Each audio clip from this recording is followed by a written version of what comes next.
이제 감사 실패의 원인이 무엇인지 한번 보도록 하겠습니다. 감사 실패의 원인은 우리 세 가지 측면에서 보기로 했죠. 그래서 고유 위험, 통제 위험, 적발 위험의 측면에서 볼 건데요. 먼저 고유 위험입니다.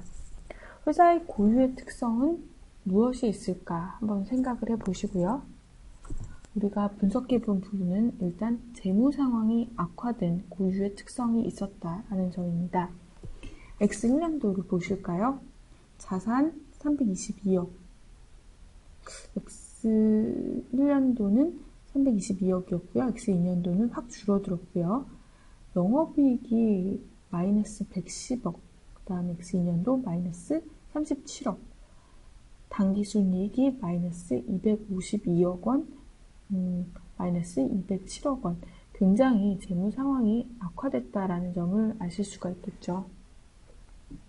그 다음에 허위 계상했던 단기 매매 금융 상품이 전체 재무제표에서 차지하는 비율을 보니까 이 자산이 322억 원이었는데 이 허위 계상한 부분이 90억 원이었습니다. 그래서 총 자산 대비 감리 지적 대상 자산은 28%였고요. X2년도를 보니까 지분법 적용 투자 주식이 80억 원이었습니다.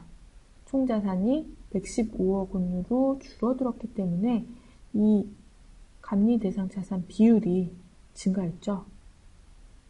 그래서 재무 상황이 상당히 악화되었다라는 부분을 알 수가 있고요. 그리고 주주 및 경영진의 변동도 증가했습니다. 그래서 처음에 보시면 회계년도 X1년 말에는 1대 주주가 15%였어요. 그랬는데 X2년도 말에는 3%죠.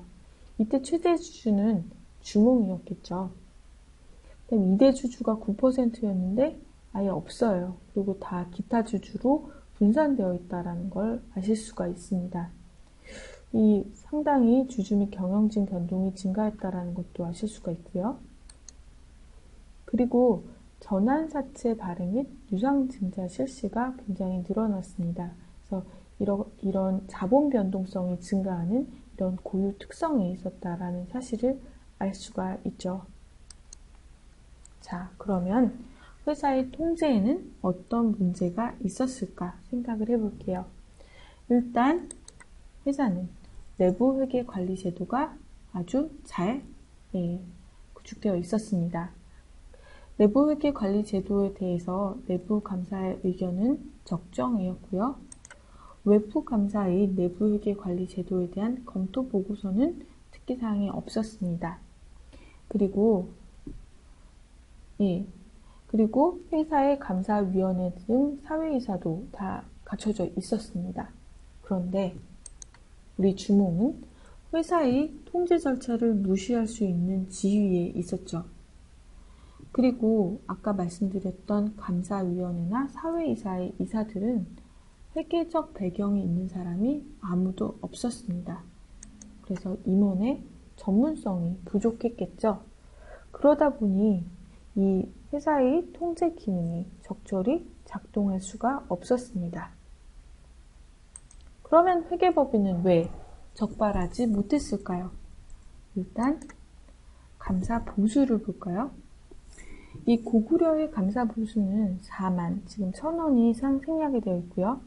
4만, 감사 시간이 632시간이 투입이 돼서 시간당 보수가 63이었습니다. 첫해년도 감사에는 위회계법인이었는데요. 위회계법인이 고구려에 투입한 감사 시간은 632시간이지만 위회계법인 전체 평균은 546시간입니다. 그러니까 지금 감사 시간이 상당히 고구려에 늘어났다는 걸 알 수가 있겠죠. 그래서 시간당 보수가 낮아졌습니다. 이 감사 계약을 체결할 때 위 회계법인이 이 정도의 시간이 투입될 거라는 것을 예측하지 못했다는 거죠. 그래서 위험 평가를 적절히 하지 못했다라는 점도 알 수가 있습니다. 그리고 다른 회사랑 비교를 해볼게요. 남빅4가 되니까 남빅4를 보니까 남빅4 감사 보수는 6만 정도가 되는데 위해 회계법인은 낮죠. 그리고 남빅4의 시간당 보수보다도 지금 절반입니다. 고구려를 감사한 보수는. 코스닥도 지금 58,000, 근데 123, 굉장히 차이가 많이 나죠. 그래서 이렇게 감사 보수의 이 수임 압력 등으로 감사 보수가 또 낮아졌을 수 있는 가능성이 있습니다. 그래서 감사 위험을 적절히 평가했다면, 사전에 적절히 평가했다면 이렇게 감사 보수가 낮아지고 이 시간보다 좀 더 시간 투입을 더 많이 해서 적발 위험을 줄일 수 있었을 거다라는 생각을 할 수 있겠죠. 자, 이제 두 번째 연도입니다. 고구려의 감사 시간과 보수를 보시면 역시 감사 시간은 촉회계법인 전체보다 높습니다. 그리고 감사 시간당 보수도 지금 87로 굉장히 낮죠. 그래서 시간당 보수는 낮고 감사 시간은 큰 이런 형태를 동일하게 보여주고 있고요. 역시 남빅4 평균이랑 보시면 시간당 보수가 상당히 낮다라는 걸 아실 수가 있습니다. 역시 감사 투입 시간이 높아서 이런 결과가 발생했다는 것도 알 수가 있죠. 그리고 이 감사 시간과 감사 보수의 문제도 있지만 이 품질 관리 체계에도 이슈가 있을 수 있습니다. 이 품질 관리 기준서 원도 개정이 됐는데요. 이 상급자의 부당한 요구를 회계법인에 신속히 통보할 수 있도록 그러한 절차가 설계되어야 된다라고 규정하고 있습니다. 그런데 우리 회계법인에서는 위회계법인이었죠. 조조가 상급자의 압력을 행사해서 여포가 허위실사표를 작성하게 했죠. 그리고 회계법인의 고위직 구성원의 유착 위험도 수용 가능한 수준 이하로 감소시켜야 하는데 조조는 뇌물을 받았습니다. 수임 시 회계법인 구성원 뿐만이 아니라 의뢰인의 성실성도 고려를 해야 되는데 주주가 실질적인 최대 주주고 그의 권력이 굉장히 크고 성실성이 낮을 수 있었는데 이런 부분들을 사실 고려하지는 못했죠. 물론 현실적인 한계가 있긴 하지만 품질관리 기준서에서는 이러한 부분들을 보도록 하고 있습니다. 그리고 가장 강력한 이슈가 있었죠. 제갈량인데요. 제갈량이 내부의 의견 차이가 있었습니다. 업무 내부의 의견 차이가 있었는데 감사 보고서 발행 임박 시점에 제갈량을 감사팀원에서 제외를 했죠. 의견 차이를 다루고 해결하기 위한 정책과 절차가 수립되어 있지 않았습니다. 이렇게 감사 참여자 간에 의견 불일치가 있는 경우가 종종 발생할 수가 있는데요. 이럴 때 어떤 조정 방법이 있는지 한번 생각해 보실 필요가 있을 것 같습니다. 감사 실패의 원인을 지금까지 봤는데요. 그럼 감사 실패의 원인을 다시 한번 정리를 해보도록 하겠습니다. 감사 실패의 원인은 크게 고유 위험, 통제 위험, 적발 위험이 있다는 걸 알고 계시고요. 그 중에서 우리 고유 위험의 몇 가지 항목들을 봤죠. 그 고유 위험에서 뭐가 있었습니까? 재무 상황이 굉장히 악화되어 있었다. 회사의 재무 상황이 악화되어 있었다라는 점을 아실 수가 있습니다. 그리고 또 어떤 일이 있었죠? 주주 및 경영진의 변동이 크더라라는 그런 부분도 볼 수가 있었고요. 그 다음에 전환사채, 유상증자 발행 등 이 자본 변동성도 상당히 증가했다라는 점도 알 수 있었습니다. 그래서 고유 위험은 재무 상황 악화, 주주 변동성 증가, 자본 변동성 증가 이런 부분들을 보실 수가 있었고요. 그 다음에 이제 통제 위험을 보셔야 되겠죠.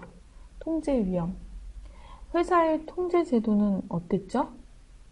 회사의 내부 통제 제도는 그렇게 나쁘지는 않았습니다. 그런데 왜 이 통제 기능이 발휘되지 못했을까요?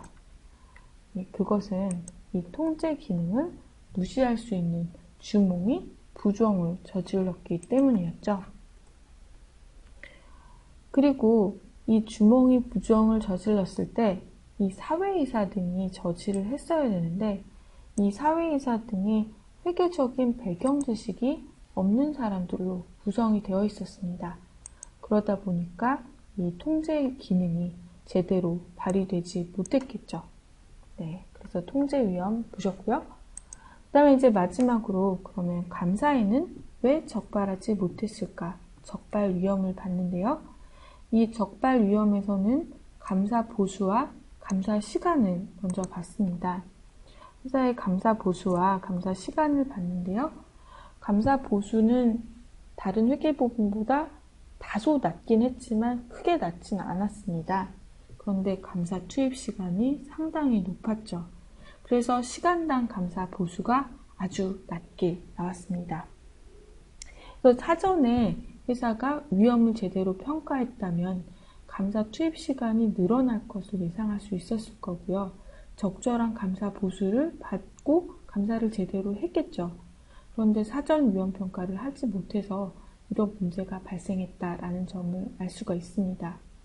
그리고 감사 보수가 낮은 것도 또 수임 압력 등의 이유도 또 될 수가 있겠죠.